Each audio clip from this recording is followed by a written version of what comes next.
ఆడామె కాబట్టి ఆమె ఏం చెప్పినా ఎస్ ఎస్ అని పోవద్దు. Look at each case differently. ఎవరు చెప్తుంది ఎంతవరకు కరెక్ట్ అని ఒక ఇండిపెండెంట్గా ఆలోచించు.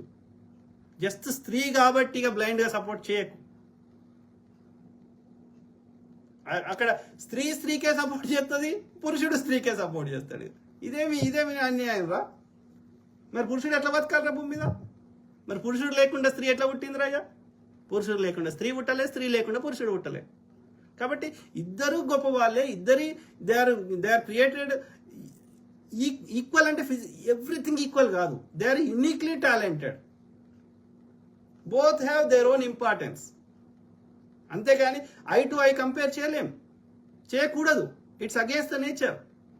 వీని లోపల శుక్రకణాలు స్పర్మ్ రిలీజ్ అయితే ఆమె లోపల ఎగ్స్ రిలీజ్ అవుతాయి. ఎగ్స్ లేకపోయినా స్పర్మ్ లేకపోయినా పిల్లలు పుట్టినప్పుడు స్పర్మ్ గొప్పది, ఎగ్ చిన్నది, లేకపోతే ఎగ్ గొప్పది, స్పర్మ్ చిన్నది అంటే బోత్ ఆర్ గొప్పయే. Both are unique. Both are needed for the creation. సీసా గొప్పదా, మూత గొప్పదా అంటే మూత తీసేయి. సీసాలు ఉన్నది ఖరాబ్ కదా. మూత తీసేస్తే సీసా వాడుకోగలుగుతామా? సీసా లేకపోయినా అర్థం లేదు, మూత లేకపోయినా అర్థం లేదు. రెండు గొప్పయే. దేని పని దాని గొప్పదే. రెండు అవసరమే పని కావాలంటే. కాబట్టి ఒకటి ఎక్కువ ఒకటి తక్కువ అని కంపారిజనే వద్దు. Both are great in their own unique way. Each person is unique. Each person is great. Don't compare. Even మగవాళ్ళు ఆడవాళ్ళు కంపేర్ చేయకూడదు. నాకున్న టాలెంట్ నీ దగ్గర లేదు, నీ దగ్గర ఉన్న టాలెంట్ నా దగ్గర లేదు. కాబట్టి నువ్వు నీ రకంగా గొప్పవాడివి, నేను నా రకంగా గొప్పని. So we are equally created. We are equal or similar, but we are different also. We are uniquely different, but we are uniquely talented. కాబట్టి ఒకటి ఎక్కువ ఒకటి తక్కువ కాదు. Both are important and both are not exact same. They are similar, not same. Don't expect exact same. Then అన్ని carbon copy చేసినాం అనుకో, CC చేసినాం అనుకో, అన్ని కాపీ చేసినాం అనుకో, then where is the uniqueness? ఇప్పుడు నన్ను అన్ని ప్రింట్ చేసినాం అనుకో, నాలాంటి లక్షల కోట్లు తయారు చేసినాం అనుకో రాజబోడాలు, దట్ సమాజం బోర్ కొట్టేస్తుంది. గులాబీ పువ్వు ఉన్నది, మల్లె పువ్వు ఉన్నది, ఇంకో పువ్వు, అన్ని గులాబీ పువ్వులు చేసినాం అనుకో బోర్ కొడుతుంది. యూనిట్ మల్లె పువ్వు, యూనిట్ గులాబీ పువ్వు గొప్పతనం తెలవాలంటే మల్లె పువ్వు ఉండాలి. సో కాబట్టి మల్లె పువ్వు అందం మల్లె పువ్వుదే, మల్లె పువ్వు గొప్పతనం మల్లె పువ్వుదే, గులాబీదే. ఏది గొప్ప అంటే రెండు గొప్పనే. So don't compare. మెన్ గొప్పనా, స్త్రీ గొప్పనా, పురుషుడు గొప్పనా, both are great. Both are needed for the creation, this universe. So don't compare. Both have unique capabilities. Common sense అనేది చచ్చిపోయింది.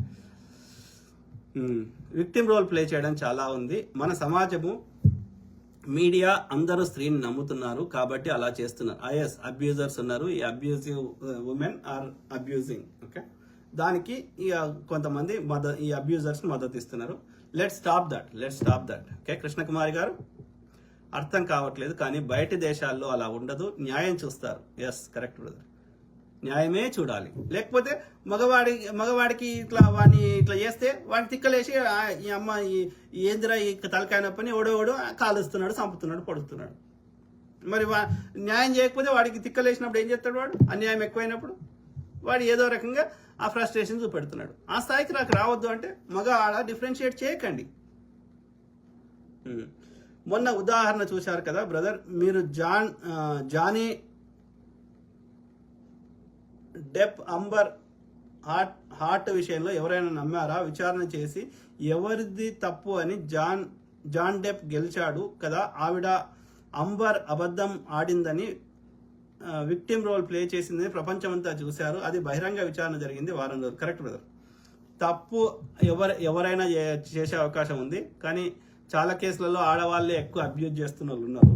కాబట్టి నేనేమంటున్నా, ఈచ్ కేస్ ఇస్ డిఫరెంట్. కాబట్టి don't generalise, don't give a brand. మొగళ్ళంతా చెడ్డోళ్ళు, ఆడవాళ్ళంతా మంచోళ్ళు, ఆర్ వైస్ వర్సా చెప్పకండి. Each case is different. Let's make it simple. Okay, do not generalise based on the gender. Okay, Rajesh Mamidipalli brother. Deepika Padukone అనే ఒక heroine గురించి కూడా చెప్పండి బ్రదర్. ఆవిడ ఏమంటుందంటే, హీరోతో సమానంగా నేను నటించిన సినిమాలు కూడా కలెక్షన్స్ చేశాయి కదా, మరి ఆ హీరోకి ఇచ్చినంత పారితోషికం నాకు ఎందుకు ఇవ్వరు అంటుంది ఆవిడ. ఓకే, ఒకవేళ ఆమె చెప్పింది కరెక్ట్ అయితే ఓకే, తప్పకుండా ఇస్తారు. ఎప్పుడు ఇస్తారు? ఇప్పుడు విజయశాంతికి కొన్ని సినిమాలకి చిరంజీవి గారితో సమానంగా ఇంకోరితో సమానంగా పారితోషికం ఇచ్చారు. ఓకే, ఇప్పుడు ఆమె కాంట్రిబ్యూషన్ సినిమాలో ఎంత ఉన్నది? ఓకే, ఆమె పెట్టుకుంటేనే ఆ సినిమాకి డబ్బులు వస్తాయి అంటే తప్పకుండా నువ్వు ఎంత అడిగితే అంత ఇస్తారు. ఈమెను తీసేసి ఇంకో ఆమెను పెట్టుకున్న ఆ సినిమాకి ఒరిగే నష్టం లేదు అన్నప్పుడు అప్పుడు నీ ఇంపార్టెన్స్ ఎంత ఉన్నదో అంతనే ఇస్తారు. మరి నువ్వు డిమాండ్ చేయి, నువ్వు ఎక్కువ డిమాండ్ చేయి. ఒకవేళ నువ్వు లేకపోతే సినిమాకి పైసలు రావు అంటే నువ్వు ఎంత అడిగితే అంత ఇస్తాడు ఆ ప్రొడ్యూసర్. ఓకే, నీకు అన్ని డబ్బులు ఇవ్వడం వల్ల అతనికి నష్టం జరుగుతుంది, నువ్వు అంత వర్త్ కాదు అనిపిస్తే నీ స్థానంలో ఇంకొని పెట్టుకుంటాడు. అది హీరోయిన్ అయినా అదే పరిస్థితి, హీరో అయినా అదే పరిస్థితి. ఇప్పుడు నువ్వు చెప్తున్న డబ్బులు ఎవరైతే పారితోషికం అంటున్నావో అందరు హీరోలకు ఇస్తాడా? ఎవడైతే ఫేమ్లో ఉన్నాడో వాళ్ళకి పెట్టుకుంటే కనీసం సినిమా ఆడినా ఆడకపోయినా, సినిమా హిట్ అయినా ఫట్ అయినా సరే ఆ ఫస్ట్ 1 వీక్లో 10 డేస్లో ఫస్ట్ 2 వీక్స్లో కలెక్షన్స్ వస్తాయి. మన పెట్టుబడి వస్తుంది అని గ్యారంటీ, మినిమం గ్యారంటీ ఉంది అనిపిస్తే ఇస్తాడా? వాళ్ళకున్న పేరు కానీ వాళ్ళకున్న క్రెడిబిలిటీని బట్టి ఇస్తాడా? లేకపోతే ఎవరికి పడితే వానికి నువ్వు చెప్పిన డబ్బులు ఇస్తాడా? బీ హానెస్ట్ కదా. ఇప్పుడు చిరంజీవి గారికి ఒకప్పుడు ఇచ్చారు, ఇప్పుడు ఆయన సినిమాలు పెట్టుకున్న ఆడతాయని గ్యారంటీ లేదు. ఆయన 70 ఎంతనో అయిండు. సో ఇప్పుడు ఒకప్పుడు ఇచ్చిన ఇస్తారా? దే ఆర్ డూయింగ్ బిజినెస్ రా అయ్యా, వాళ్ళు వ్యాపారం చేస్తున్నారు, వాళ్ళేం చారిటీ చేస్తలేరు. కాబట్టి నీ వల్ల 4 పైసలు వాళ్ళు సంపాదించుకోగలిగితే ఇస్తారు. మరి హీరో అనేటోడు వాడు ఏది ఫైటింగ్లు చేస్తాడు, పాటల డాన్సులు చేస్తాడు, సినిమా మొత్తం వారి మీదనే ఉంటుంది మెజారిటీ. హీరోయిన్ అక్కడక్కడ పాటలు ఎక్స్పోజింగ్ దానిలో వస్తుంది. మరి వాడు పెట్టిన సినిమాకి వాడు పెట్టిన ఎఫర్ట్ కాంట్రిబ్యూషన్లో ఒక 70% వాంది ఉంటే నీకు 5-10% నీది ఉంటే వాంతో నువ్వు ఎట్లా కంపేర్ చేసుకుంటావమ్మా? వాడు ఒక్క సినిమాకి 3 ఏళ్ళు 5 ఏళ్ళు వాడికి మొత్తం వాడి లైఫ్ పెడితే, ఇప్పుడు ప్రభాస్ ఇంకోడు మరి నువ్వు ఇప్పుడు అందులో పనిచేసిన అనుష్క కానీ ఆ యొక్క ఇంకో హీరోయిన్ కానీ ప్రభాస్ అంత ఎఫర్ట్ కాంట్రిబ్యూషన్ ఉందా ఆ సినిమాకి? లేనప్పుడు ప్రభాస్కి ఇచ్చిన నాకు ఇవ్వమంటే ఎట్లా ఇస్తారు? అల్లు అర్జున్కి ఇచ్చినట్టు రష్మికకి ఇవ్వమంటే ఎట్లా ఇస్తారు? ఇప్పుడు అల్లు అర్జున్ తీసేసి రష్మికను పెట్టి సినిమా తీద్దాం, మరి అన్ని పైసలు వస్తాయా? వాడు బిజినెస్ చేస్తున్నాడు, వాడి బిజినెస్ కి ఎట్లా డబ్బులు వస్తాయో వాడు ఆలోచిస్తాడు. ఎవరి కాంట్రిబ్యూషన్ ఎంత ఉందో దాన్ని బట్టి ఇస్తాడు. కానీ ఫిమేల్ ఓరియంటెడ్ సినిమా తీసిర్రు అనుకో, నీ సినిమా మీద వాడు ఒక మంచి బిగ్ అమౌంట్ సంపాదించుకునే శక్తి ఆ సినిమా వల్ల వచ్చింది అనుకో, ఇస్తాడు. నువ్వు ఎంత అడుగు అంత ఇస్తాడు. సో కాబట్టి వ్యాపారాన్ని వ్యాపార దృష్టికోణంలో చూడాలి కానీ సమానత్వం తక్కువ అంటే అల్లు అర్జున్ 300 కోట్లు ఇచ్చి నీకు 300 కోట్లు ఇచ్చే మరి ఆడ పైసలు ఏం చేయమంటావు? నీ కాంట్రిబ్యూషన్ అంత లేదు, అన్ని డబ్బులు ఇస్తే మరి సినిమా బొక్క పడుతుంది. ఆయన ₹1 సంపాదించుకోడు producer. So don't compare I to I. If you are really worth, if they think you are really worth, they give how much you get what you deserve, not what you desire. నీకు ఎంత deserve, నీ శక్తి ఎంత ఉందో, నీ వల్ల ఎంత వ్యాపారం అవుతుందో అంతనే నీకు డబ్బులు వస్తాయి. నువ్వు ఎంత కోరుకుంటున్నావు అంత రావు. అది ఒక్క స్త్రీలకే వర్తించదు, పురుషుడిగా వర్తిస్తుంది. అందరు హీరోలకే ఆ డబ్బులు ఇయ్యరు. 4 సినిమాలు ప్రభాస్ కూడా ఫ్లాప్ అయినాయి అనుకో, ప్రభాస్ కూడా రేట్లు ఇయ్యరు. అర్థమైందా? So this is what it is, it's a business. కాబట్టి పిట్ట కథలు చెప్పకు దీపిక గారు. అదే వచ్చింది కదా, కష్టపడకుండా పైసలు కావాలని అడుగుతున్నారు వీళ్ళు, లేదంటే విచ్చలవిడితనం కావాలని అడుగుతున్నారు. కష్టపడకుండా పైసలు కావాలంటే నీ ఇష్టాన్ని చంపుకొని వ్యభిచారం చేసుకో. వస్తే సుఖం వస్తుంది, లేకపోతే సబ్బు రోగాలు వస్తాయి. ఓకే, అంతే. మిగతా అన్ని చోట్ల కష్టపడితేనే పైసలు వస్తాయి. As simple as that. నువ్వు పుస్తకం రాయాలన్నా, పాట రాయాలన్నా, కంప్యూటర్ కోడ్ రాయాలన్నా, లేకపోతే ఇంకో మొద్దు పని చేయాలన్నా, ఫిజికల్ ఏదో ఒకటి మైండ్ తోట పని అని చేయాలి, ఫిజికల్గానే పని చేయాలి. కూర్చున్న దగ్గర ఎవడు పిలిచి నీకు ఫ్రీగా పైసలు ఇవ్వడు. Everybody is doing their own ఏమంటారు క్యాలిక్యులేషన్స్ అండ్ బిజినెస్. కాబట్టి డోంట్ నీకు ఫ్రీగా పైసలు కావాలి, సుఖం కావాలి, పైసలు కావాలంటే ఇక రోగాలు వచ్చినాయి అనుకొని ఓకే వ్యభిచారం చేసుకొని పట్టుకో. మిగతా అన్ని చోట్ల మైండ్ తోటన్నా పని చేయాలి, కాళ్ళు చేతులతోటన్నా పని చేయాలి. మొద్దు పని అన్న చేయాలి, లేబర్ పని అన్న చేయాలి, లేకపోతే మైండ్ తోటన్నా పని చేయాలి.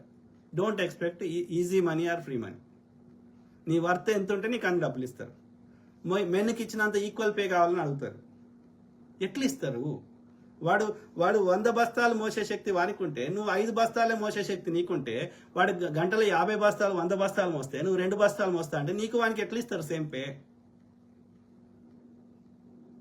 అంటే your body is not made for the same physical activity.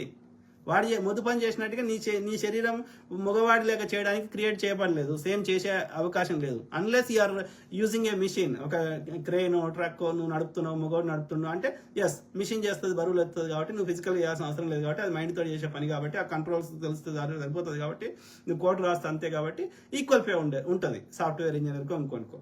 మొద్దు పని చేసే దగ్గర ఎట్లా ఈక్వల్ పే వస్తుంది? వాడి కండలు ఉన్నాయి, వాడు బర్ర తాగుతాడు, నువ్వు. కాబట్టి ఫిజికల్ టాస్క్ నీకు సెట్ కాదు, నీ బాడీ సహకరించదు. కాబట్టి బ్రెయిన్ తోటి చేసే పనులు ఎక్కువ చేయి, అయిపోయింది కదా సమస్య. బ్రెయిన్ తోటి చేసే పనులు కూడా చాలా ఉన్నాయి కదా ఈ రోజులలో. హెచ్ఆర్లో ఎవరు ఉంటారు? నర్సులు ఎవరు ఉంటారు? డాక్టర్లు ఎవరు ఉంటారు? బ్రెయిన్ తోటి చేసే చాలా పనులలో ఎవరు ఉంటారు? ఎయిర్ హోస్టెస్లో ఎవరు ఉంటారు? హోటల్కి పోతే రిసీవ్ చేసుకుంటే ఎవరు ఉంటారు? హాస్పిటల్ ఇండస్ట్రీ ఎవరు ఉంటారు? ఎంటర్టైన్మెంట్ ఇండస్ట్రీ ఎవరు ఉంటారు? నర్సింగ్, ఈ యొక్క కేరింగ్, వీటిలలో ఎవరు ఉంటారు? టీచర్లు ఎవరు ఉంటారు? ఇవన్నీ మైండ్ తోటి చేసే పనే కదా, ఫిజికల్ టాస్క్ కాదు కదా. మరి అలా మొగోళ్ళ యొక్క అన్ని కొట్టేస్తున్నారు అని మేము అంటామా? యాంకర్లు ఎవరున్నారు? టీవీ న్యూస్ రీడ్ చేసే వాళ్ళు ఎవరున్నారు? అంత మహిళలే కదా. When we don't complain, why you complain consistently, why you play victim role? Yes, physical టాస్కుల దగ్గర ఎస్ మగవాళ్ళ body made up differently, women body made up differently. Men have more muscles, women have more fat. That is, దాంట్లో మేమేం చేయలేదు కదా, అది సృష్టి ధర్మం కదా, దాంట్లో మా తప్పేం లేదు కదా. So don't compare with men I to I. Simple. అది మిత్రులారా, ఐ కీప్ టాకింగ్, మాట్లాడుతూనే ఉంటా, ప్రతి అంశం మీద అవగాహన చేస్తా, అట్లనే మీ తరఫున వాయిస్ ఇస్తా. ఓకే, అందరు బాగుండాలి, అందులో మనం ఉండాలి. Okay, God bless all, take care and have good night.